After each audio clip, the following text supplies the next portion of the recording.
Bonjour à tous. Alors, que je vous explique. Motard un jour, motard toujours, ça tout le monde le sait. Mais là, on va parler de Zontes dans le GD Mag. C'est un petit peu particulier parce que regardez comme elles sont belles. Il y a de la couleur, il y a deux roues, un moteur au milieu. Ah, je dis bravo. Mais par contre, avant de partir en balade, c'est quand même bien de savoir ce qu'il faut vérifier. Bon, la pression des pneus. Oui. Mais également le niveau d'huile. Ça doit être par là. Et puis évidemment, si vous avez amené toute la trousse de toilette de maman pour mettre dans la bagagerie, si évidemment vous en avez une. Mais le mieux, c'est de demander conseil au pro. Le pro, c'est David, et c'est lui qui va vous dire exactement tout ce qu'il faut faire avant de partir. Ah, au fait, David, la dernière fois que j'ai mis le contact de ma Zontes, elle a bipé 3 fois. Ça veut dire quoi? Salut Alex, écoute, rien de bien compliqué pour les bips de ta moto. Je vais t'expliquer très brièvement les différents points.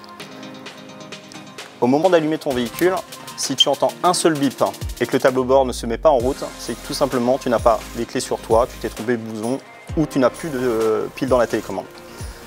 Maintenant, si tu as la télécommande sur toi, même pression sur le bouton de démarrage, toujours un seul bip et là tu as le tableau de bord qui se met en route. Extinction du véhicule, un appui long sur le même bouton, toujours un seul bip, le Neyman se met en route et le tableau de bord s'éteint. Maintenant, si tu décides de laisser la moto faire, de t'éloigner du véhicule avec la télécommande dans la poche, donc au-delà d'1,20 m, en attendant un tout petit peu, tu vas avoir 8 bips qui annoncent le verrouillage du véhicule. Voilà. Maintenant, beaucoup plus rare, si ta télécommande n'a plus de pile ou que tu l'as perdue en roulant, je dis bien en roulant, tu peux entendre 5 bips qui t'annoncent justement la perte de connexion entre l'informatique de la moto et la télécommande. Voilà, maintenant que tu sais tout sur les bips de ton véhicule, ce que je te propose c'est d'aller faire un tour. Mais avant ça, on va faire des petites vérifications d'usage avant de partir. Alors pour moi, le plus important avant de partir, c'est la pression des pneus. Car en plus d'une usure prématurée liée à une pression trop faible, la sécurité est directement impactée, donc vraiment important. Sur cette moto, on a la chance qu'elle soit équipée d'un contrôleur de pression intégré, donc la lecture se fait directement au tableau de bord. Donc là, volontairement, on a dégonflé la roue avant pour vous montrer que vous aviez un message d'erreur qui apparaissait. Donc, vous l'avez en plein milieu en rouge, vous indiquant que le pneu avant est dégonflé. Donc là, on peut le vérifier à cet endroit-là. Front, 1 bar 7, ce qui est trop faible. 2 bar 8 pour l'avant, également trop faible, mais dans une mesure de sécurité acceptable. Pour le reste de la gamme, au catalogue accessoires, nous avons l'Airgun, qui est un produit autonome avec une batterie lithium, donc on le recharge à l'avance. Un écran de contrôle de pression et tout bêtement un compresseur.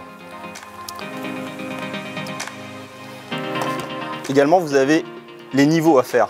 Donc, le niveau de liquide de refroidissement se trouve ici. Les niveaux de liquide de frein avant et arrière. Alors sur les niveaux de liquide de frein et de refroidissement, attention, je vous conseille quand même de vous rapprocher de votre concessionnaire.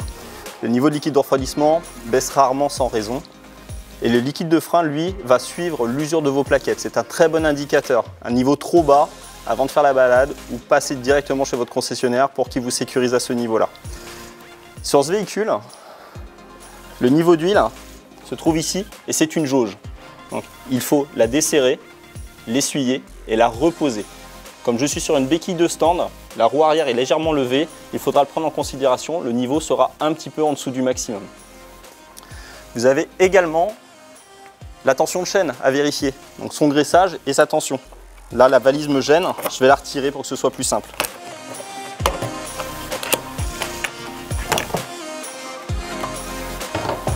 Voilà. Donc sur la chaîne, il va falloir contrôler si elle a un point dur, donc la faire tourner et trouver les irrégularités de tension.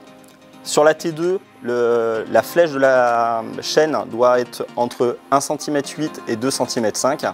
Contrôler qu'il n'y ait pas d'impureté dans la chaîne et son graissage. Voilà. Donc, le réglage se fait à l'arrière. On doit desserrer la roue, serrer l'étendeur de chaque côté à l'identique et surtout faire attention que lorsque vous serez assis sur la moto, la chaîne va se retendre et avec un passager, bien évidemment, encore plus. Dernier point important avant de partir, les contrôles de l'éclairage. Obligatoire, mise en route du véhicule et tout bêtement, on fait des contrôles visuels de tout l'éclairage. Voilà, vous êtes prêts à partir et bonne route à tous.